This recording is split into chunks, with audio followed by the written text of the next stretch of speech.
Abra, por favor, no Evangelho de Mateus, no capítulo de número 24.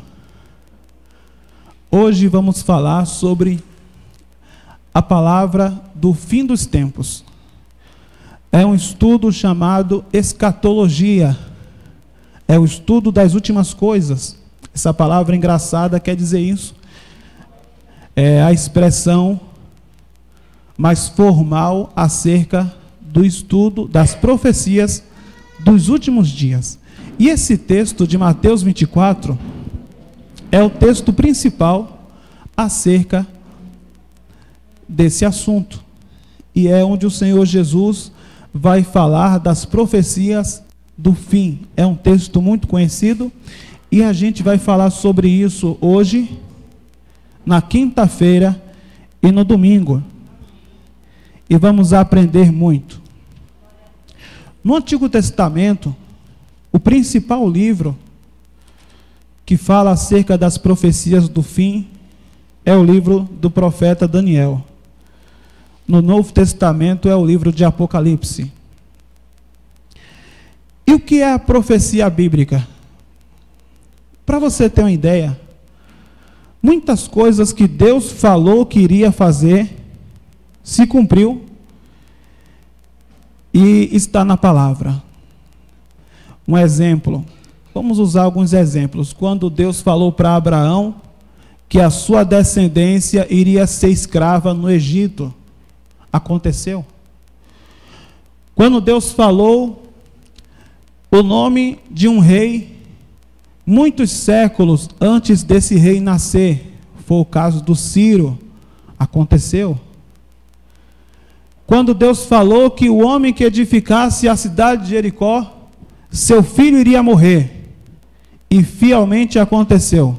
A cidade de Jericó foi destruída, e quando alguém surgiu para edificar aquela cidade, o seu filho morreu.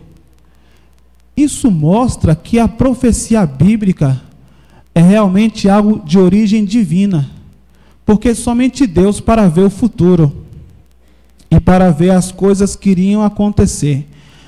Muitas coisas que existem hoje, muitas tecnologias foram antecipadas na palavra de Deus. Muitas tecnologias. A gente pode encontrar versículos que falam do automóvel, do avião, de armas nucleares, de internet, de muitas tecnologias que eram coisas estranhas naquela época. Até mesmo a multiplicação da ciência foi profetizada por Daniel. Então, aquilo que Deus revela, fielmente acontece. Sobre a vida do Senhor Jesus, muitas passagens, aonde ele nasceu, aonde ele cresceu, a sua vida, nos mínimos detalhes. Existem aí várias passagens no Antigo Testamento que falam da vida do Senhor Jesus. Então esse estudo é muito interessante. Aqui Jesus vai falar do tempo do fim. Se tudo que foi profetizado se cumpriu, o que Jesus fala também há de se cumprir. Amém, povo de Deus? Não é agora que a profecia vai falhar. Naquele tempo, os homens de Deus não tinham a palavra de Deus, não tinham a Bíblia em suas mãos.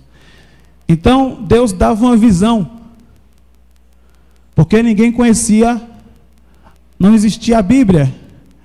Hoje, para você saber o futuro e os segredos que Deus quer revelar, está tudo aqui na palavra de Deus. É só você acessar que você vai ver tudo. É uma forma muito melhor da gente conhecer as coisas de Deus e as profecias. Aqui no versículo de número 1, Mateus capítulo 24, versículo 1, nós lemos assim: E quando Jesus ia saindo do templo, aproximaram-se dele os seus discípulos, para lhes mostrarem a estrutura do templo. Jesus, porém, lhes disse: Não vedes tudo isso? Em verdade vos digo que não ficará aqui pedra sobre pedra que não seja derribada. Põe a mão sobre o seu coração, feche os seus olhos. Senhor meu Deus e Senhor meu Pai, fala conosco através dessa palavra. Hoje vamos estudar as profecias dos últimos dias. Vamos começar falando sobre isso. E que o Senhor venha trazer uma edificação, que o Senhor venha trazer um esclarecimento desse assunto que é tão importante, que é tão especial. E que essa pessoa venha ser edificada por esta maravilhosa revelação da Tua palavra, no nome de Jesus. Amém. E graças a Deus. Diga graças a Deus e pode aplaudir bem forte a palavra de Deus. Graças a Deus. Esse assunto é muito interessante. Eu particularmente gosto muito de falar sobre essas coisas. E com certeza vai trazer para você uma visão hoje, quinta-feira e domingo, uma visão mais abrangente dos últimos dias. Lemos aqui Jesus falando acerca do templo. Que templo é esse? Esse era o templo que havia em Jerusalém. Era um grande templo que foi construído a mando do rei Herodes. Era uma construção magnífica. Jesus olhou para tudo aquilo e disse: não vai ficar pedra sobre pedra. Era uma coisa impossível de acontecer, tendo em vista a grandeza daquele templo, a importância daquele templo.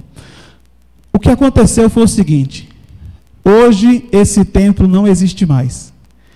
Você, se pegar um avião e chegar em Jerusalém, tudo que você vai encontrar desse templo é uma parte da fundação. E hoje essa parte da fundação, os judeus vão ali orar e eles chamam essa parte que sobrou do templo de Muro das Lamentações. É quando você vê os judeus ali fazendo as suas orações. O que aconteceu? Houve uma guerra, tocaram fogo no templo, o ouro se derreteu, ficou entre uma pedra e outra. Então eles, para remover o ouro, foram tirando as pedras, pedra sobre pedra. Eles removeram todas as pedras para pegar aquele ouro. Jesus antecipou isso. E as pessoas, elas viram acontecer o cumprimento dessa palavra. Jesus disse: não vai ficar pedra sobre pedra aqui. Pouco tempo depois aconteceu. Versículo de número 3.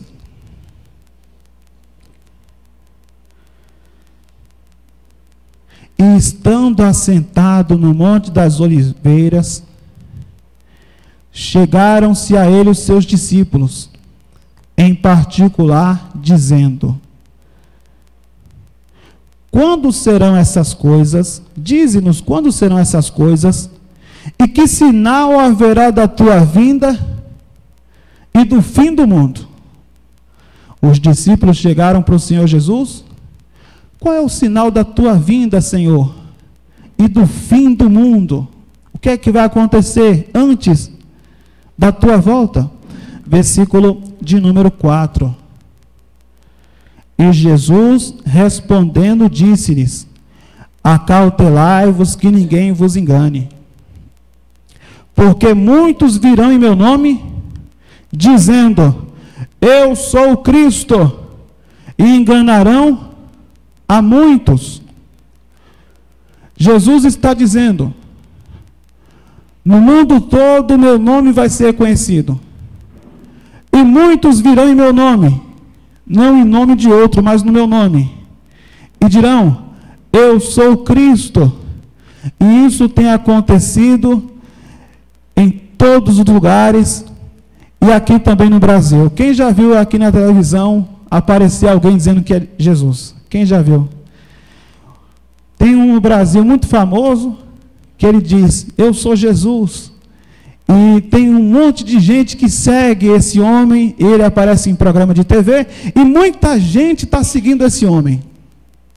Não acontece somente no Brasil, acontece também na América Latina, acontece também na Rússia, acontece também na Europa. De tempos em tempos aparece alguém dizendo: eu sou Jesus Cristo, e engana a muitas pessoas acreditam.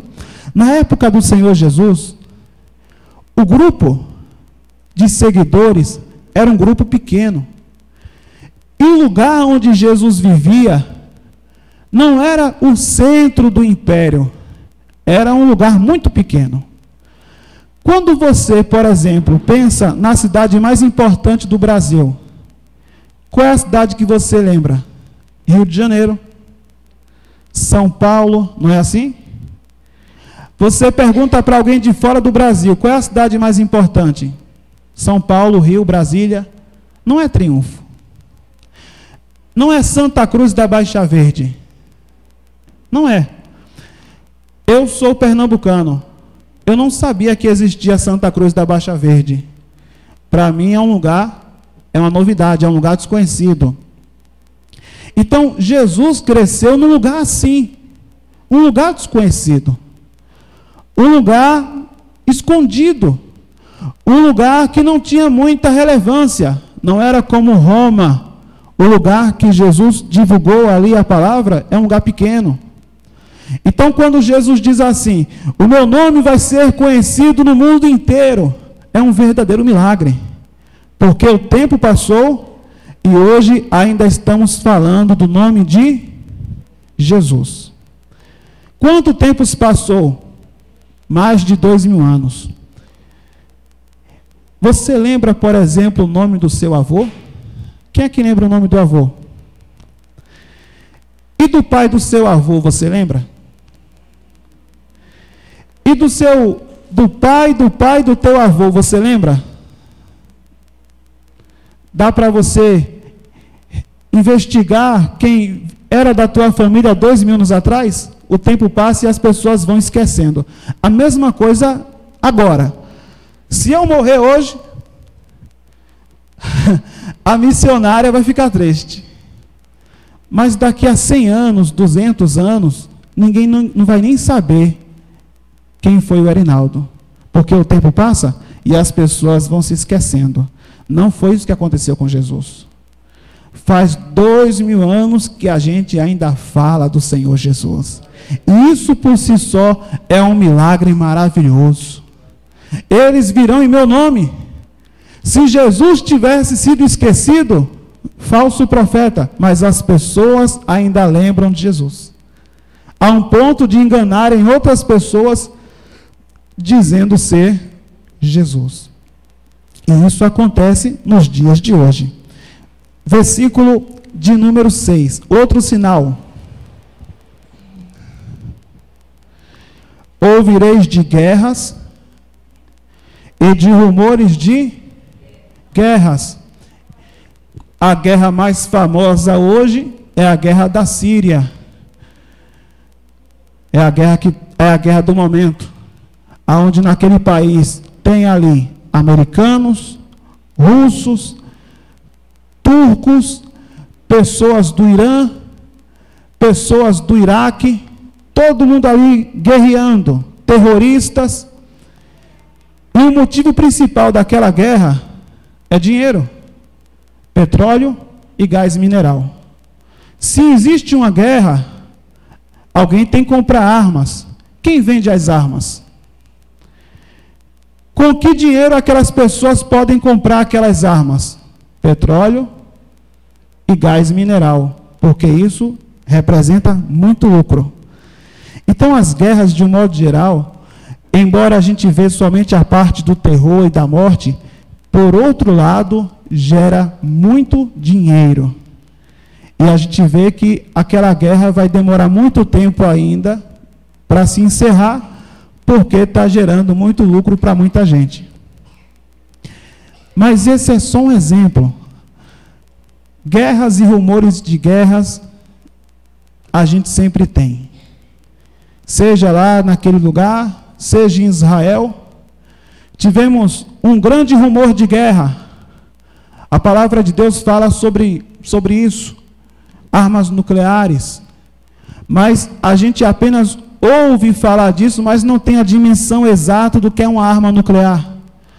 Eles calculam arma nuclear em quiloton. O que é um quiloton? Um quiloton é 1 milhão de toneladas de TNT. 1 quiloton é isso. Uma bomba nuclear, uma só, é mais poderosa do que todas as bombas convencionais juntas. A bomba que eles lançaram lá no Japão, hoje a bomba é 10 vezes mais forte. É como uma bomba na casa de cada ser humano, de cada família. Uma bomba convencional caindo na casa de cada um. É o poder de uma arma como essa. Por que não existe guerra nuclear? Porque há um abraço de medo, de terror. Os países sabem que se lançar uma bomba lá no país inimigo, vai cair uma bomba também aqui. Então as nações se abraçaram num abraço de terror. E o mundo está aí equilibrado nesse medo até hoje. Se uma coisa dessa acontecer, a vida como a conhecemos iria rapidamente desaparecer. Ia ser realmente o fim dos tempos. A Terceira Guerra Mundial, se ela acontecer, é o verdadeiro fim do mundo. E a Bíblia fala sobre isso. A Quarta Guerra Mundial seria então guerreada com paus e pedras, porque ia acabar com tudo. E Jesus falou que isso iria acontecer. E é hoje uma realidade. Guerras e rumores de guerras. Para você ver como a coisa é tão séria e tão triste, quanto custa uma bomba convencional? 110 mil dólares. 100 mil dólares. É muito dinheiro. Uma bomba nuclear, quanto custa? Milhões e milhões de dólares. A grande maioria dos cientistas hoje, temos a comunidade científica, a grande maioria dos cientistas, mais da metade, estão trabalhando para desenvolver armas de guerra. A grande maioria dos cientistas não estão trabalhando para desenvolver medicamentos, coisas para aliviar o sofrimento das pessoas. A grande maioria, mais da metade, está nesse momento trabalhando no mundo militar. Está trabalhando para desenvolver armas cada vez mais terríveis. O mundo está se armando cada vez mais. E vai chegar uma hora que vai haver um deslize diplomático e vai haver essa guerra. E Jesus falou sobre isso. Quanto é um avião militar? Milhões e milhões. O nosso país está comprando vários.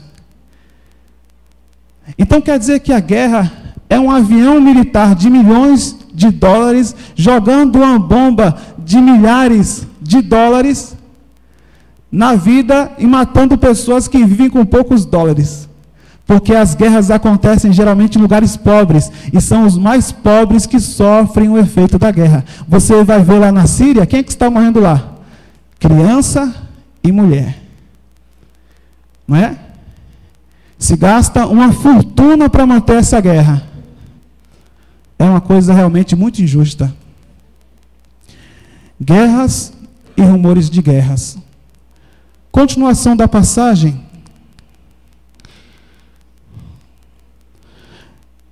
Versículo de número 7. Porquanto se levantará nação contra nação e reino contra reino. E é o que está acontecendo hoje. É Ocidente contra Oriente, é Israel contra o mundo árabe. Nação contra nação, reino contra reino. E haverá fomes, é claro.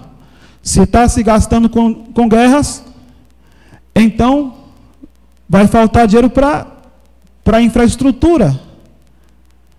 Vai faltar comida.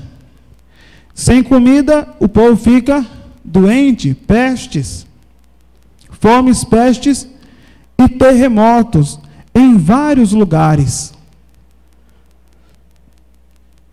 Eles vão testar uma arma nuclear. Onde é que eles testam essa arma? Hoje eles testam no subsolo. Eles fazem um grande buraco embaixo da terra e lá eles explodem uma arma nuclear debaixo da terra, o que vai gerar uma onda de impacto, vai desestabilizar toda a crosta terrestre, gerando como consequência alguns terremotos artificiais que vão só se agravando, porque vai fragilizando o solo cada vez mais. Fomes, pestes, terremotos em vários lugares, mas todas essas coisas são os princípios das dores. A gente pode observar todos esses sinais. É só ligar o noticiário e a gente vai atualizando as informações. Todas as vezes que eu prego essa palavra, tem sempre um fato novo para contar, porque a coisa vai cada vez se agravando mais e mais. E quando eu falo isso para você, você vai lembrando de uma notícia que você viu no jornal, de guerra, de fome, de peste, de terremoto e todo esse tipo de situação. Jesus falou, esse é o princípio das dores. Continuando a leitura. Versículo de número 9. E agora esse aqui também está começando a surgir mundo afora. Então vos hão de entregar para serdes atormentados, e matar-vos-ão, e sereis odiados de todas as gentes por amor do meu nome. Nesse tempo, muitos serão escandalizados, trair-se-ão uns aos outros, e uns aos outros se aborrecerão. Perseguição contra os cristãos, mundo afora. Quem persegue os cristãos hoje? O mundo muçulmano, o comunismo, o globalismo.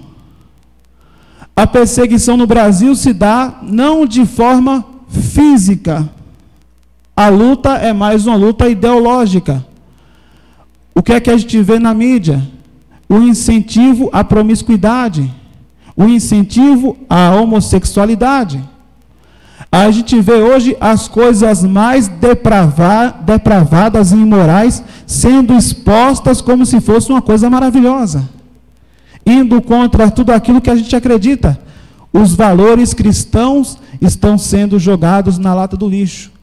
E vai sendo mostrado para a gente coisas que são completamente contra a nossa fé. E quem é mais atingido? As crianças. Então hoje, no Brasil, a nossa luta não é uma luta física ainda, mas é uma luta de ideias. O que é que mais vai acontecer? Jesus falou, versículo de número 11. Surgirão muitos falsos profetas, e enganarão a muitos. E o que mais vai acontecer? E por se multiplicar a iniquidade, o amor de muitos se esfriará. A pessoa vai ver o falso profeta, vai dizer, eu não quero nem mais ir na igreja, não quero nem mais seguir a Jesus. Vou ficar aqui em casa, porque é muita falsa profecia, é muita falsidade, é muito ensino errado, muitos falsos profetas. Mas ao lado do falso profeta, que estão em todos os lugares, em todos os ambientes, e usam a Bíblia, mas distorcem as verdades bíblicas, ensinam o povo errado, levam o povo a cometer coisas que desagradam a Deus, também haveria o verdadeiro evangelho. Versículo de número 13. Mas aquele que perseverar até o fim, será salvo. E esse evangelho do reino será pregado em todo o mundo, em testemunho a todas as gentes, e então virá o fim. Então, vai haver o falso evangelho, falsos profetas, e vai haver também a pregação do evangelho, lado a lado. E é o que está acontecendo hoje. Tem os falsos profetas, que são muitos, mas sempre vai haver também a pregação do evangelho. Não vai ser somente falso profeta, senão estaremos perdidos, não é verdade? Então, vai ter falso profeta. E terão muitos falsos profetas, muitos. mas também vai haver espaço para a pregação do Evangelho. E o Evangelho do Reino será pregado em todo o mundo, e então virá o fim. Como é que isso vai ser realizado? Tendo em vista que em muitos países não é permitida a pregação do Evangelho, através da tecnologia. Essa mensagem que está sendo pregada nesse exato momento, dentro de um dia, no máximo, vai estar no YouTube, como todas as mensagens que são pregadas aqui. Então, olha que ferramenta poderosa. Se a pessoa estiver em qualquer lugar do mundo, e ela acessar pelo título dessa mensagem, fazer uma pesquisa, Jesus e o fim dos tempos, no YouTube, ela vai poder ver essa mensagem em qualquer lugar da terra, aonde tiver internet. E esse Evangelho será pregado em todo o mundo. Não precisa ser presencialmente, mas até nisso a palavra está se cumprindo. Hoje a gente pode pregar o Evangelho para todo mundo, até a última alma, no lugar mais remoto, onde a Bíblia é proibida, mas ninguém pode impedir as ondas da internet. Lá vai chegar o Evangelho. E aonde chegar uma pessoa só, que guardar a palavra e receber Jesus, ela será salva através do Evangelho.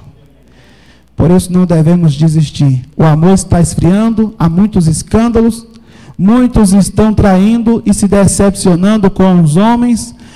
Todos os dias eu escuto pessoas dizendo que estão prestes a desistir da obra, ou desistir da igreja. Todos os dias eu escuto isso, que estão decepcionadas, que estão escandalizadas, que estão vendo coisas erradas na obra. Todos os dias eu escuto essa mesma história, de membro, de obreiro, de pastor, de outros ministérios e desse ministério também. Mas eu também sei que devemos pregar o Evangelho, porque se tem falso profeta, temos aqui a profecia do fim. E se guardarmos essa palavra e perseverarmos, seremos salvos no nome do Senhor Jesus. Por isso não podemos desistir. Por isso eu também não vou desistir. E até onde Deus me der força, eu vou procurar pregar o verdadeiro Evangelho. E é esse Evangelho que você está ouvindo. Jesus disse: aquele que perseverar até o fim será salvo. Não existe motivo para você sair da igreja. Falsas palavras, falsos propósitos, interesses errados. O Evangelho vem de Cristo. Aquele que perseverar até o fim será, não desista, persevere, ainda não é o fim.